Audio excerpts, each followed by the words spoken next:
Transgender ने जो rickshaw driver था उसको बाहर खींचा है और हाथापाई शुरू कर दिया है।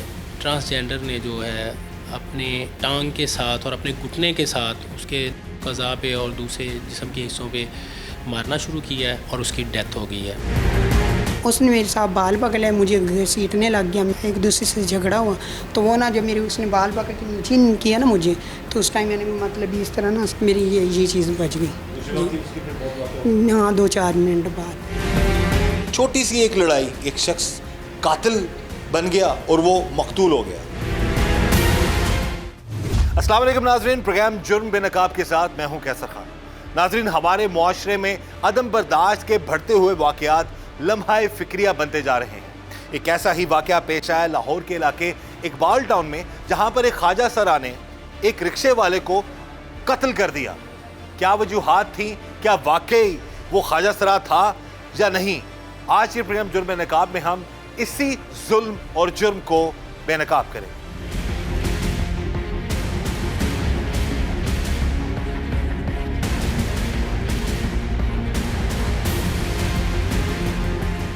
ख्वाजा सरा अदनान उर्फ आलिया क्यों बना अपने ही गांव के रिक्शा ड्राइवर का कातिल? ये कहानी है एक ऐसे नौजवान की जो पैदा तो लड़का हुआ, लेकिन उसे लड़कियों जैसा रहन सहन पसंद था। लड़का होने के बावजूद उसने ख्वाजा सरा और लड़कियों का रूप धार कर अपना एक गुरु भी बना लिया और फिर नाचना गाना और उसी गुरु के पास रहना शुरू कर दिया और इस तरह अदनान से आलिया बन गया। फिर ये ख्वाजा सरानुमा लड़का शहर आया और उसने ट्रैफिक सिग्नल पर भीख मांगना शुरू कर दिया। फिर एक दिन उसी लड़के जो कि ख्वाजा सरा बनकर ट्रैफिक सिग्नल पर भीख मांगता था, उसके गांव के रिक्शे वाले ने उसे देख लिया। ऐसी क्या वजह बनी कि ख्वाजा सरा आलिया ने उस रिक्शे वाले को ट्रैफिक सिग्नल पर ही मार डाला। टीम जुर्म नकाब से बात करते हुए अदनान उर्फ आलिया ने किए शर्मनाक इंकिशाफात। इस वक्त हमारे साथ मौजूद है वो मुल्जिम ख्वाजा सरा। एक्चुअली ख्वाजा सरा है नहीं है, ये बेसिकली लड़का है, लेकिन ख्वाजा सरा बनकर ये सिग्नल्स पर मांगा करता था। इस क्या वजह थी इसने एक रिक्शे वाले को मार डाला? बात करते हैं इससे। जो हम तक इतलात पहुंची है वो ये थी कि शायद इनकी आपस में लड़ाई हुई। एक और वजह भी सामने आ रही है कि जिसको इसने कत्ल किया है वो इसी के गांव का था और हो सकता है कि उस शख्स ने इसको पहचान लिया हो कि ये ख्वाजा सरा बनकर सिग्नल पर पैसे मांग रहा है और शायद इसके गांव को पता ना चल जाए। ये भी वजह हो सकती है। बहरहाल बात करते हैं इससे। नाम क्या तुम्हारा? अदनान। कब से हो तुम लाहौर में? 1-1.5 साल हो चुका। 1-1.5 साल हो चुका है। तो हमें पता चला तुम ख्वाजा सरा नहीं हो। वाकई तुम ख्वाजा सरा हो या नहीं हो? नहीं साहब, शौक है नाचने का, लेकिन बस नाचने का शौक है, लेकिन तुम ख्वाजा सरा नहीं हो, तुम लड़के हो। जी। कब से ये काम कर रहे हो, नाचने गाने का, यही हुलिया चेंज करके ख्वाजा सरा बन के तुम कर रहे हो? वैसे साहब मतलब शौक तो मुझे बचपन से है, लेकिन मतलब ये इस फील्ड में आए मुझे 12-13 साल हो चुके। किस फील्ड में आए हो तुम? मतलब जो शीमेल ख्वाजा सरा। तो तुम क्या नाचते गाते हो, सिग्नल्स पर मांगते हो, क्या करते हो? फंक्शन पहले कहते थे ना, मतलब अभी मुहर्रम गुजरा ना, तो इसलिए फंक्शन नहीं, तो इसलिए फिर मैं अपनी दोस्तों को मिलने आई हूँ, तो मतलब उन लोगों ने कहा चल इधर हफ्ता एक लगा ली। दोस्तों को मिलने आई हो तुम यहाँ पे? अच्छा, तुम्हारा राब्ता कैसे हुआ? जब तुम अच्छे खासे लड़के थे तो गाँव में जब रहते थे, घर वाले तो ज़ाहिर वो तो नहीं कभी भी कोई चाहेगा उनका बेटा को इस तरह की हरकतें करे। नहीं साहब, पूरे गांव वालों को पता है, घर वालों को, पूरे गांव में पूरे। कितने बहन भाई हो तुम लोग? हम 5 बहनें और 4 भाई। 4 भाई। तुम सबसे छोटे हो, बड़े हो क्या? नहीं, मुझसे दूसरे बड़े हैं, मुझसे 3 छोटे।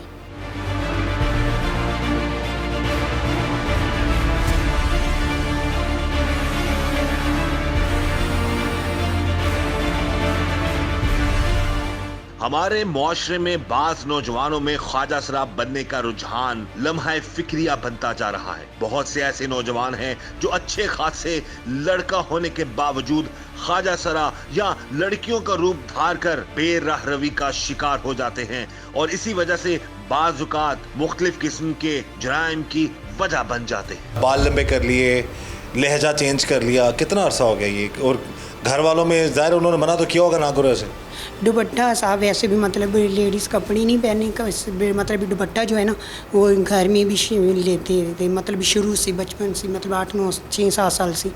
तो मतलब इस फील्ड में आए मुझे 12 13 साल हो गए जी। वहाँ गांव में ही तुम्हारे दोस्त बन गए थे ये सब? नहीं गुरु बनाया ना, गुरु गांव में था कोई? नहीं गाँव में नहीं, इधर बाहर आके वो उधर कसोवाली कसवाल में गुरु बना लिया। तो लाहौर आए हुए तुम्हें, लाहौर फिर तुम किसके पास आगे रह रहे थे? लाहौर दोस्त हैं मतलब सहेलियाँ उसी इलाके की, जिस तरह मतलब फ़ोन पे राब्ते हो गए वो मेरे पास वो भी सब लड़के हैं या ख्वाजा सरा है वो भी बस मतलब ही मांगने वाली हैं सारी। लड़के हैं यहाँ के बने हुए हैं, रूप धारा हुआ है? नहीं कोई साहब बने हुए हैं, कोई रीजन काफ़ी उन्हें ऑपरेशन कराए होते हैं ना, लेकिन किसी ने ऑपरेशन नहीं कराए, किसी ने कराए। किस सिग्नल पे मांगते थे? ये भीखे वाल मांगते थे, लेकिन उस दिन ना मतलब 14 अगस्त वाले दिन ना लाइट नहीं थी उधर, तो इधर दुबई चौक लाइट थी, इसलिए इधर फिर आगे मांगने के लिए। यहाँ पे तुम आगे मांगने के लिए तो क्या हुआ, क्या मसला था, क्यों तुम्हारी लड़ाई हुई उस शख्स के साथ और कत्ल ही कर दिया तुमने उसको? और हमें बस पता चला वो तुम्हारे गाँव का ही है। जी साहब, और उन्होंने मैं मतलब 14 अगस्त का दिन था, तो मतलब हमने यही सोचा भी चल 10-20 ज़्यादा आ जाएंगे आज, तो इसीलिए साहब मतलब ज़्यादा आ जाएंगे, पैसे भी खुशी का दिन था ना, मतलब 14 अगस्त थी जी, तो इसलिए ये तुम तो जो मांगते हो सिग्नल्स पे खड़े होके, तो ये पैसा सारा अपने पास रखते हो जाके किसी गुरु को देते हो? नहीं, अपने पास खर्चा हो जाता है, जुत्ती कपड़ा मेकअप वगैरह इसी तरह। तुम लोगों को कोई कंट्रोल नहीं कर रहा होता? नहीं, जो कमा रहे हो या जो भी मांग रहे हो वो सारे पैसे तुम लोगों की जेब में जाते हैं? जी, वो मतलब घर वो उधर जहाँ रेंट पे रहते हैं, किराया वगैरह हो गया, कपड़े जुत्ती हो गए, गुरु को ही शबरा देते हैं।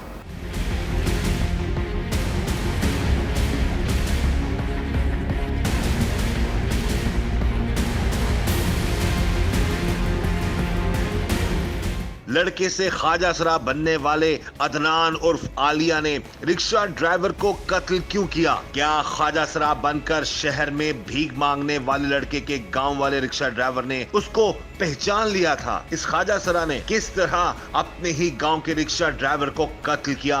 इस केस के तफ्तीशी अफसर ने सब बता दिया। इस वक्त जी हमारे साथ मौजूद हैं इस केस के इन्वेस्टिगेशन ऑफिसर मोहम्मद मसूद साहब, और उनसे हम बात करेंगे सारे मामले के हवाले से। जी मसूद साहब, बताइएगा कि एक ख्वाजा सरा, बल्कि लड़का जो ख्वाजा सरा बना हुआ था, उसने सिग्नल पर एक रिक्शे वाले को ही मार डाला, क्या वजह थी, क्या चीज़ें सामने आई इन्वेस्टिगेशन? बिस्मिल्लाहिर्रहमानिर्रहीम। सबसे तो पहले आपका बहुत शुक्रिया, आप लोग आएँ, आपको वेलकम कहते हैं हम लोग।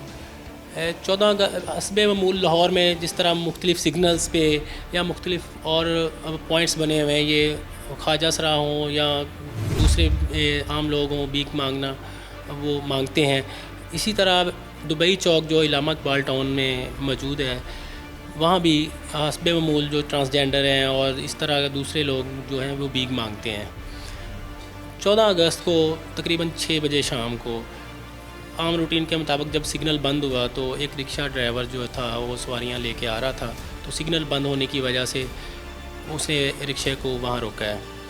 तो ये ट्रांसजेंडर जो के बाद इंटेरोगेशन ये पता चला है कि ये मेल है, इसने ट्रांसजेंडर का रूप धारा हुआ है। असल नाम इसका अदनान है और आलिया के नाम से ये अपने आप को इसने ट्रांसजेंडर शो किया हुआ है।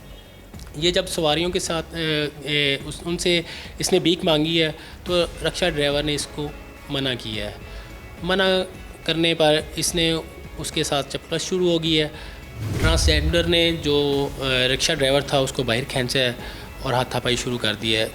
इसी दौरान ट्रांसजेंडर ने जो है असल में जो अदनान है उसने अपने टांग के साथ और अपने घुटने के साथ उसके कज़ा पे और दूसरे जिस्म के हिस्सों पे मारना शुरू किया है और उसी दौरान जो रिक्शा ड्राइवर है वो गिर गया है और उसकी डेथ हो गई है। 15 की कॉल मसूल होने पर हम मौका पर गए हैं और डेड बॉडी को हमने फ़ौरन न्यू हॉस्पिटल पोस्टमार्टम के लिए मुंतकिल कर दिया है। पोस्टमार्टम रिपोर्ट मसूल होने पर डॉक्टर की रिपोर्ट के मुताबिक जो उसकी डेथ हुई है वो ट्रांसजेंडर जो असल में अदनान है उसके तशद्दुद जो उसने अपनी टांग के साथ और घुटने के साथ उसके अज़ा पे किया है उससे उसकी डेथ हुई है।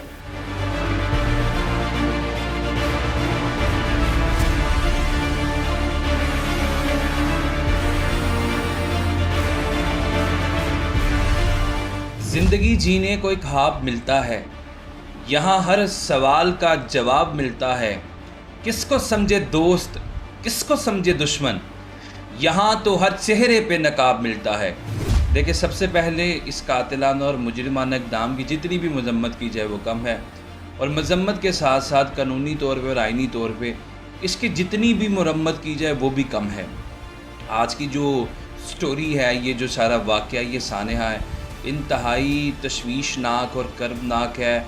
और मैं ये समझता हूँ कि हमारी सोसाइटी में इस तरह के वाक़यात with the passage of time बढ़ते जा रहे हैं। अदम बर्दाश्त हमारे माशरे की जड़ों के अंदर जो है वो ज़हर कातिल की तरह रच बस गई है, और जिसकी वजह से हम छोटी छोटी बातों पे, मामूली बातों पे एक दूसरे के साथ दस्तो गिरबाँ होते हैं और ऐसे एक्ट्स कर बैठते हैं कि जिसकी वजह से किसी शख्स की जान चली जाती है या वो अपनी जान से हाथ धो बैठता है। ये जो आज का वाक़या है, अगर इसकी कहानी को सामने रखें तो एक लड़का जो सबसे पहले अपने आप को ख्वाजा सरा के तौर पे पेश करता था और डिफरेंट चौकों चौराहों के अंदर वो भीख मांगता हुआ नज़र आता था, नाचता था, गाता था। और जो ये सारी इन्वेस्टिगेशन, इंटेरोगेशन में स्टोरी अभी तक हमारे सामने आई है, पुलिस रिपोर्ट के अंदर आई है, इन तमाम पहलुओं को, मंदरजात को अगर हम सामने रखें तो ये इंतहाई एक नगुफ्ता बे हालत थी कि एक लड़का वो अपने आप को लड़की के तौर पे, हाजा सरा के तौर पे पेश करता था, नाचता था, गाता था, भीख मांगता था, और फिर अचानक ये सारी स्टोरी का जो इन नटशल अगर हम इसको डिस्कस करें, फिर एक इसी के गांव का एक ऐसा शख्स जो कि रिक्शा भी चलाता था और साथ में छोटे मोटे काम करता था, उसके साथ इसकी लड़ाई हुई। वो लड़ाई जो है इस हद तक तूर पकड़ गई कि इसकी तरफ से जो उस पर हमला किया गया, ये इस कातिल की तरफ से, उस हमले की वजह से, उसकी कॉन्सिक्वेंसेस की वजह से उसकी जान चली गई। चूँकि जिसने हमला किया था, उसको जुदोकूब किया था, उसके वाइटल पार्ट पे वो सारी की सारी चीज़ें अफेक्ट कर गई, और जब उसे वाइटल पार्ट पे हिट किया गया 2-3 दफ़ा तो उसकी जान चली गई। ये सारी की सारी स्टोरी है। मैं ये समझता हूँ कि सबसे पहले तो हमारी सोसाइटी में ऐसे अनासर की भी कनी करने की ज़रूरत है जो अपनी आइडेंटिटी को छुपाते हैं, जो अपने चेहरों पे नकाब सजाते हैं। अगर लड़की है वो लड़का बनने की कोशिश करें, या लड़का है तो वो लड़की बनने की कोशिश करें, तो ये काबिल अफसोस बात है हमारी सोसाइटी के अंदर, और बहुत सारे केसेस के अंदर इस तरह की चीज़ें देखने को मिल रही हैं with the passage of time.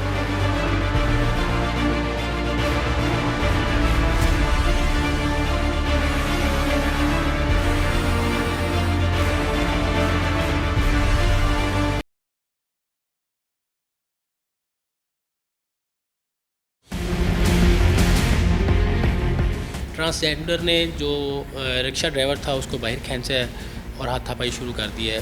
Transgender ने जो है अपने टांग के साथ और अपने घुटने के साथ उसके कज़ा पे और दूसरे जिस्म के हिस्सों पे मारना शुरू किया है और उसकी डेथ हो गई है। उसने मेरे साथ बाल पकड़े, मुझे घसीटने लग गया, एक दूसरे से झगड़ा हुआ, तो वो ना जब मेरे उसने बाल पकड़ के नीचे किया ना मुझे, तो उस टाइम मैंने मतलब इस तरह ना मेरी ये चीज़ बच गई। हाँ, 2-4 मिनट बाद छोटी सी एक लड़ाई, एक शख्स कातिल बन गया और वो मकतूल हो गया।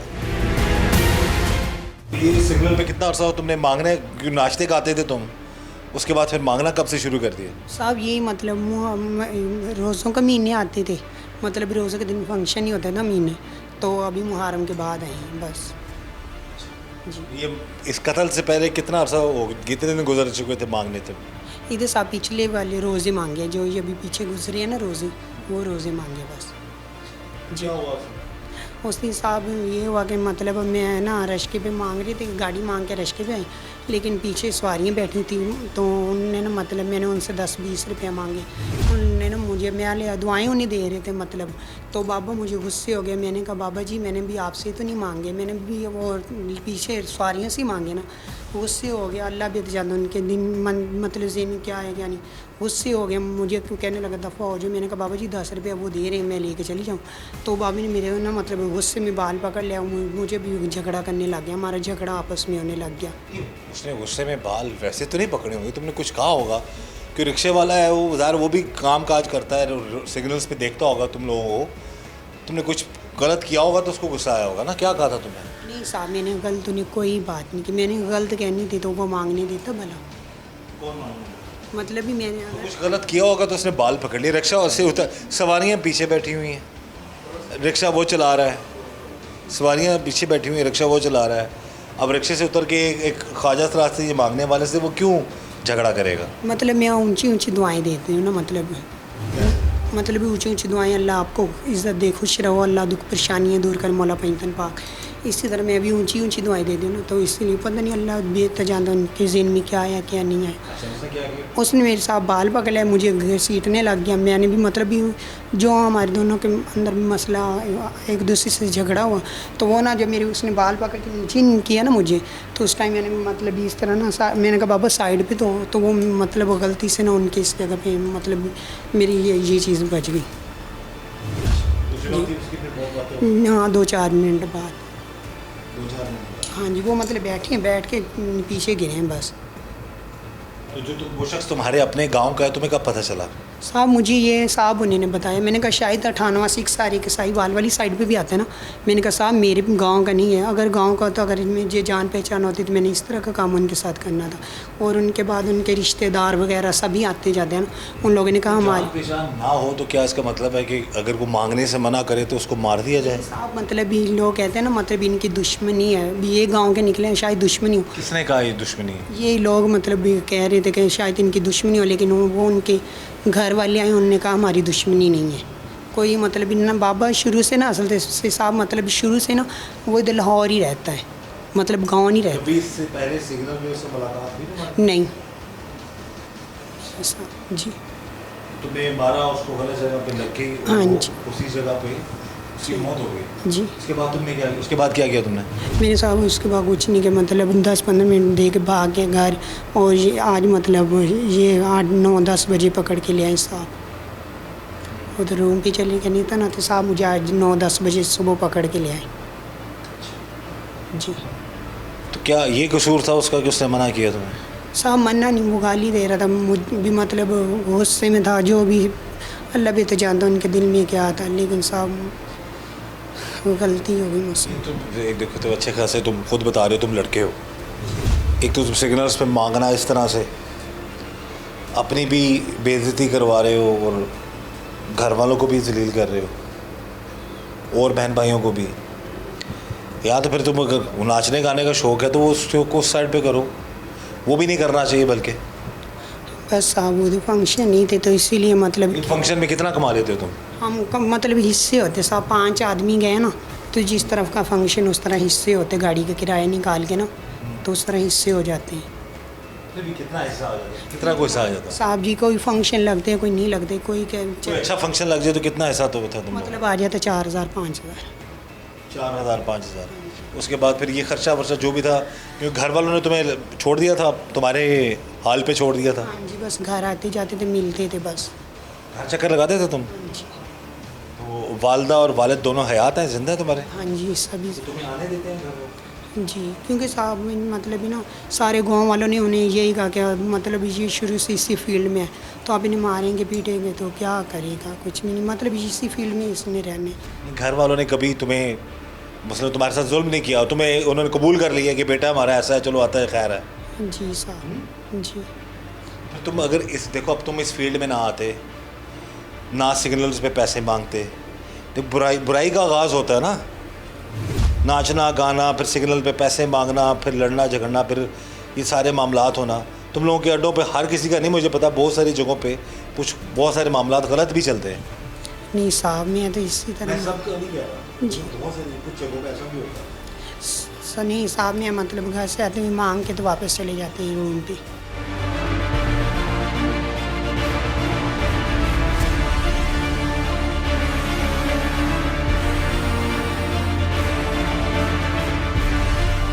देखें, जहाँ तक इस केस के अंदर लीगल एस्पेक्ट्स का ताल्लुक है, must say one thing in this regard कि पाकिस्तान पिनल कोड के अंदर सेक्शन 302 मौजूद है जो कि कत्ल अम्द की बात करता है, इंटेंशनल मर्डर की बात करता है। अगर कोई शख्स नीयतन किसी भी वेपन के साथ, चाहे वो डेडली वेपन था या कोई भी वेपन था जिससे किसी शख्स की जान जा सकती थी, उस वेपन के साथ नीयतन किसी शख्स का जो है वो मर्डर करेगा तो उसकी सज़ा जो सेक्शन 302 के अंदर डिफ़ाइन की गई है वो है इम्प्रिजमेंट फॉर लाइफ या death penalty. At the same time ये जो मोर स्पेसिफिकली अगर हम इस केस की बात करें, चूँकि अचानक at the spur of moment उनकी लड़ाई हुई और लड़ाई के दौरान चूँकि ना इसके पास कोई डेडली वेपन था ना दूसरे जो मकतूल के पास कोई डेडली वेपन था, तो लड़ाई के अंदर इस कातिल ने जो उस पर हमला किया, उसको जुदोकूब किया या जिस तरीके से उसे मारा, और वो जो इसने जब उसको प्रॉपर्ली हिट किया, वो जो हिटिंग थी इसकी तरफ से, वो जब उसके वाइटल पार्ट पे जा लगी और उसके वाइटल पार्ट्स इससे अफेक्ट हुए तो वो शख्स जो है वो जाँ बहक हो गया मौका के ऊपर ही। तो अगर हम इसके अंदर देखें कि क्या ये सेक्शन 302 के अंदर फॉल करेगा या नहीं करेगा, तो उसमें सेक्शन 315 सेक्शन 316 मौजूद है जो कत्ल शिबा अमद की बात करता है कि अगर आपका कोई ऐसा एक्ट, अगर आप किसी को थप्पड़ मारें और without involving of deadly weapon किसी ऐसी चीज़ से आप लड़ाई में मुलविस हों जिससे किसी शख्स की जान जाने का खदशा ना हो, लेकिन फिर भी उस शख्स की जान चली जाए, तो इस सूरत में जो हमारा सेक्शन 316 मौजूद है और उसके अंदर भी जो मिनिमम पनिशमेंट का क्राइटेरिया सेट किया गया है वो 10 साल तक है। तो मैं ये समझता हूँ कि ये केस जो है इंतहाई तशवीशनाक था और हम अक्सर औक़ात अपनी सोसाइटी के अंदर इस तरह के बहुत सारे केसेस देखते हैं कि जिसमें कोई शख्स वक्ती तौर पे किसी शख्स दूसरे शख्स के किसी एक्ट की वजह से आग बगोला हुआ और वो ऐसे अमाल अफ़ार हरकत सकनात कर बैठा, गुस्से में आके तैश में आके के बाद में उसको अपनी उंगलियां जलानी पड़ी, अपने पाँव पे खुद कुल्हाड़ी मारनी पड़ी या अपनी उंगलियों को अपने हाथों से खुद ही अपने दांतों से अपने हाथों को वो चक्कियाँ मारता रहा। क्यों करता रहा ये सारा कुछ? चूँकि गुस्से में जब भी कोई भी इक़दाम उठाया जाए तो उसका जो नतीजा है वो ज़िल्लत, रसवाई और पछपाई है। और अगर आप जेलों का कभी दौरा करें तो हम जब भी जेलों का दौरा करते हैं डिस्ट्रिक्ट जेल्स के अंदर तो हम देखते हैं बहुत सारे ऐसे कैदी कन्विक्टेड वहाँ पे या मुल्ज़िमान जब आते हैं जुडिशल कर दी जाती है तो वो बताते हैं कि अगर वक्ती तौर पे हम अपने आप को तैश से ही गुस्से से रोक लेते तो हमारी ज़िंदगी कभी भी जेल की काल कोठरी की नज़र ना होती। तो मैं ये समझता हूँ कि ये सारी चीज़ें हमें अपनी सोसाइटी में ऑब्ज़र्व करने की ज़रूरत है ताकि आइंदा आने वाले वक्त में हम लोग जो है माशरा बतौर एक इबरत हासिल कर सकें।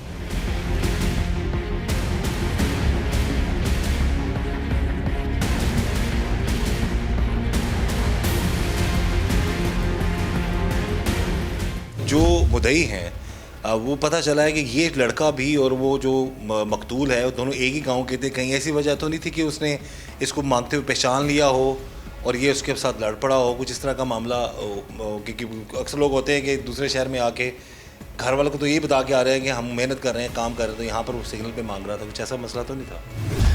है दोनों एक ही गाँव के?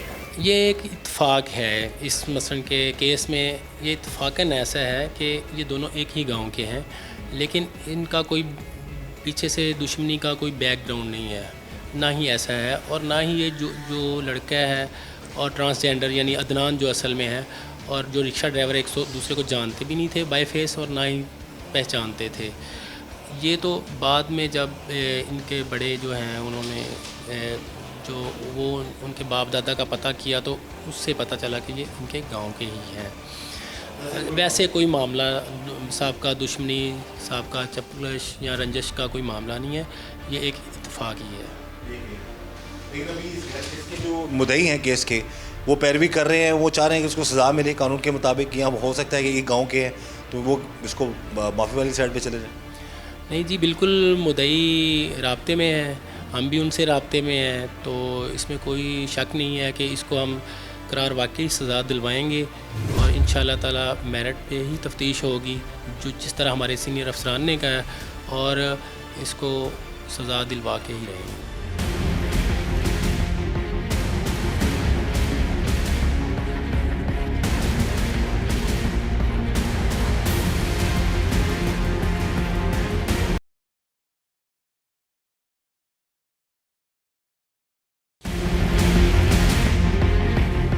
ट्रांसजेंडर ने जो रिक्शा ड्राइवर था उसको बाहर खींचा है और हाथापाई शुरू कर दी है। ट्रांसजेंडर ने जो है अपने टांग के साथ और अपने घुटने के साथ उसके क़ज़ा पे और दूसरे जिस्म के हिस्सों पे मारना शुरू किया है और उसकी डेथ हो गई है। उसने मेरे साथ बाल पकड़े, मुझे घसीटने लग गया, एक दूसरे से झगड़ा हुआ। तो वो ना जब मेरे उसने बाल पकड़ के नीचे किया ना मुझे, तो उस टाइम मैंने मतलब इस तरह ना मेरी ये चीज़ बच गई। हाँ, 2-4 मिनट बाद। छोटी सी एक लड़ाई, एक शख्स कातिल बन गया और वो मकतूल हो गया।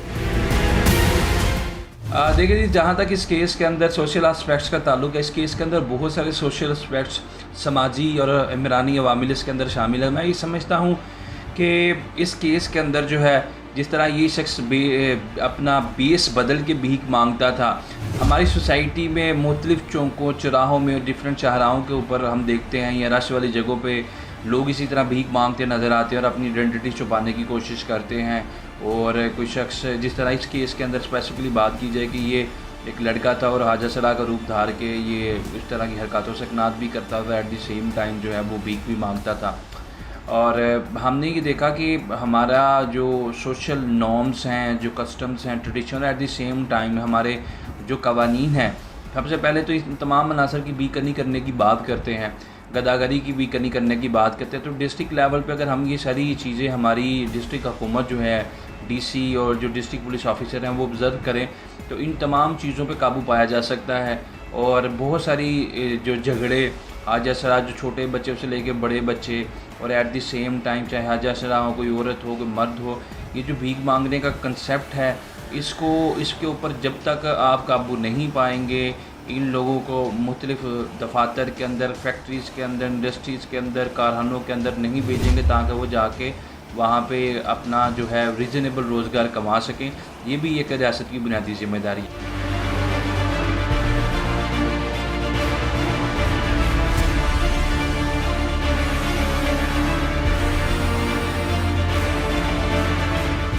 कभी ये नहीं सोचा कि मैं क्यों मांगूं, मैं मेहनत कर लूँ, कोई काम कर लूँ, कोई मेहनत मजदूरी कर लूँ। साहब जी शुरू से मतलब कपास से वगैरह औरतों के साथ चुनी है ना, मतलब शुरू से औरतों वाले काम दुपट्टे की हैं, इसी तरह शुरू। ज़्यादा तुम औरतों में रहे हो? हाँ जी, मतलब घर में भी मतलब दिल मन नहीं करता आदमियों के पास बैठने के लिए। ये तुमने इरादतन कत्ल नहीं किया इसे? नहीं साहब, गलती से हुआ है, गलती हुई है। जिस मेहनत कश वो रिक्शे वाला था, उसकी तो जान गई ना तुम्हारी वजह से। जी साहब, गलती हुई, गलती हुई साहब। तुम लोगों को छुड़ाया नहीं रास्ते में किसी ने? साहब जी कोई नज़दीक ही नहीं आया, सभी लोग देखें तमाशे। कितनी देर तक उसने तुम्हारे बाल पकड़े रखे? 2-3 मिनट। छुड़वा लेते, बस ही कुछ कह देते, इतना जोर से ना उसको हिट करते। साहब जी मैंने अपनी जाने से ना मतलब उनको पीछे इस तरह पीछे करने के लिए किया, लेकिन वो गलत जगह पे बच गए बस। नाज़रीन, जो ये मामलात बता रहा है, अच्छा खासा ये लड़का था, कहता है नहीं, पर ये होता है, ये अक्सर लोगों में इस तरह का वो उनका मिजाज होता है कि वो एक्सेप्ट नहीं कर पाते जो उनका जेंडर होता है उस चीज़ को, और वो फिर जैसे ये कह रहा है जी कि उसे औरतों में या लड़कियों वाले काम करने में ज़्यादा जो है वो खुशी महसूस होती थी, और इसलिए फिर इसने बाल भी बढ़ा लिए, फिर इसने एक गुरु भी बना ली। अब आया तुम्हारे पीछे कोई तुम्हारी मदद के लिए? नहीं साहब, वो पीछे ही रहते हैं ना। हाँ जी। तो इसने गुरु भी बना लिया, फिर वहाँ पर ये कहते हैं नाच गाना भी हम करते थे, फिर अब यहाँ पर लाहौर आके सिग्नल्स पे, ये अक्सर हम जब जाते हैं सिग्नल्स पर तो अक्सर ख्वाजा सरा होते हैं, उनमें से जैसे ये बता रहे हैं कि ज़्यादातर ख्वाजा सरा नहीं होते, वो लड़के होते हैं, रूप धारा होता है उन्होंने, और वो मांग रहे होते हैं। ये भी मांग रहा था और इसकी लड़ाई हो जाती है रिक्शे वाले से। एक बात जो सामने आ रही है और लोग कह भी रहे हैं कि हो सकता है कि दोनों एक ही गाँव के हों, उस शख्स ने इसको पहचान लिया हो और फिर उसने कहा हो जी कि मैं तुम्हारे घर बता दूंगा, तुम तो इधर लाहौर मेहनत मजदूरी के लिए आए हो, तो यहाँ पर आकर तुम ख्वाजा सरा बनकर पैसा मांग रहे हो, लोगों से भीख मांग रहे हो। तो लोगों ने ये भी कहा कि ये वजह भी हो सकती है कि इसने उसको मार डाला। बहरहाल दोनों एक ही गांव के हैं, रिक्शे वाला भी और ये भी। और बात जो ये बता रहा है जी कि सिग्नल पर लड़ाई होती है और इसने उसको अपनी तरफ से बकौल ये कह रहा है जी कि मैंने अपने आप को बचाने की कोशिश की और वो उसकी मौत वाक़या होगी। अब मान लिया जाए तुम्हारी बात दुरुस्त है, लेकिन तुम्हारी इस हरकत से उसके बाद वो जो दुनिया से चला गया बंदा वापस आ जाएगा? वो नहीं साहब, नहीं उसके साहब, बीवी बच्चे वो तो कहे ना, तुम्हारा तो शुगल था ना, नहीं साहब। तुम तो अपने उसमें थे ना, अपनी जोम में थे, अपनी पैसे मांगना है और वो उसको दुआ देनी है या जो भी मजाक करना लोगों से, तुम अक्सर सिग्नल पे लोग करते हो। जी क्यों जान चली गई बेचारे? बस साहब गलती है। तुम ना गुस्सा करते, ना लड़ते, छोड़ देते रिक्शा, अगले रिक्शे से मांग लेते, किसी और गाड़ी से मांग लेते। अगर मान लिया जाए तुम बच जाते हो, ठीक है, बाहर आके फिर यही काम करोगे? नहीं साहब, कुछ नहीं, घर बैठ बस क्या करूँ अब मैं। दोबारा यही ज़िंदगी गुजारना चाहोगे या अपने आप को बेहतर करने की कोशिश करोगे अगर बच जाते हो तो? नहीं साहब, इस तरह का काम ज़िंदगी में नहीं कर, कौन सा काम? मतलब ये नाचने वाला, भूखे रह लेंगे, घर रह लूँगे, लेकिन इस तरह का काम नहीं कर, इस तरह का दोबारा काम नहीं करना। कुरान मजीद वो मतलब मेरा छोटा भाई हाफिज़ बन रहा है ना कुरान मजीद का, तो उनके साथ ही चले जाएंगे। इस ज़िंदगी में कुछ नहीं पैसा। ज़रूरी तो नहीं है ना कि ये रास्ता अख्तियार किया जाए। इसमें पेरेंट्स की भी जिम्मेदारी बनती है कि वो अपने बच्चों को जब वो बड़े हो रहे होते हैं तो उनकी जो हरकत हैं या उनका जो एक अंदाज़ है उस पर भी तवज्जो दें और उनको मेंटली उनको इतना स्ट्रॉन्ग बनाने की कोशिश करें कि वो जो हैं उसी हिसाब से अच्छी एक रास्ते पर, अच्छे मामले पर चलें। लेकिन ये ओवरऑल कुछ जगहों पर ऐसा होता है कि कुछ नेचर वाइज या उनका अपना जो अंदाज़ होता है वो लड़कियों वाला के लोगों का होता है, तो उसमें वो चाहकर भी वैसा रिएक्ट नहीं कर पाते। ये लड़का है तो ये कह रहा है जी कि मुझे लड़कियों की तरह बोलना, लड़कियों की तरह बाल रखना, दुपट्टा लेना अच्छा लगता है। उसमें वो चीज़, वो फीलिंग्स ही नहीं है, वो अपने आप को एक औरत ही समझ रहा होता है बेसिकली ये लड़का। तो ऐसे बहुत सारे केसेस होते हैं सामने, ऐसे मामलात आते हैं, लेकिन ज़रूरी नहीं है कि ऐसी फीलिंग्स वाला शख्स वो सिग्नल्स पर पैसा मांगे जाकर, या फिर वो जाके फिर नाचना गाना शुरू कर दे। ख़ुद बता रहा है इसका भाई हिफ्ज़ कर रहा है, उसके वालिदैन ने इसको एक्सेप्ट किया है। मैं समझता हूँ कि बड़ा उनका हौसला है और उन्होंने इसको लेकिन इसको चाहिए था कि ये बेहतर तरीके से अपने उस चीज़ों को लेकर चलता, लेकिन ये गलत रास्ते पर चल पड़ा और एक इतना बड़ा ये इंसिडेंट हो गया, एक शख्स की जान चली गई, एक रिक्शे वाला था बेचारा, और मामला कुछ भी हो। इसमें एक सबक ये ज़रूर मिलता है कि आप छोटी सी बहस, लड़ाई, छोटा सा मामला वो कहाँ से कहाँ तक इंसान को पहुँचा सकता है।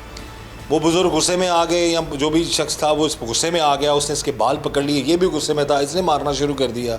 छोटी सी एक लड़ाई, एक शख्स कातिल बन गया और वो मकतूल हो गया। तो थोड़ा सा सब्र तो हमल दरगुजर से काम लें। ज़ाहिर है अब नॉर्मली आजकल जो जिस तरह के मामलात हैं, सख्त गर्मी में जब लोग मेहनत कर रहे होते हैं तो एक दूसरे उलझ भी पड़ते हैं, लेकिन खुदा रहा इस हद तक मत उलझें, इस हद तक मत जाएं, हाथापाई मत करें कि इंसान जो है वो इस हद तक पहुंच जाए कि अब ये ख़ुद पछता रहा है। इरादतन इसको देख के नहीं लग रहा शायद इसने इरादतन कत्ल किया या नहीं किया, लेकिन हुआ इससे एक बहुत बड़ा जुल्म है। बहरहाल ऐसे मामला से अल्लाह ताला सबको बचाए और यही दुआ है कि अल्लाह ताला हम सब पर रहम करम और फजल फरमाए और अल्लाह ताला हमें हर तरह और हर किसी के शर से बचाए। इस दुआ के साथ मुझे इजाज़त दीजिएगा। अल्लाह हाफ़िज़।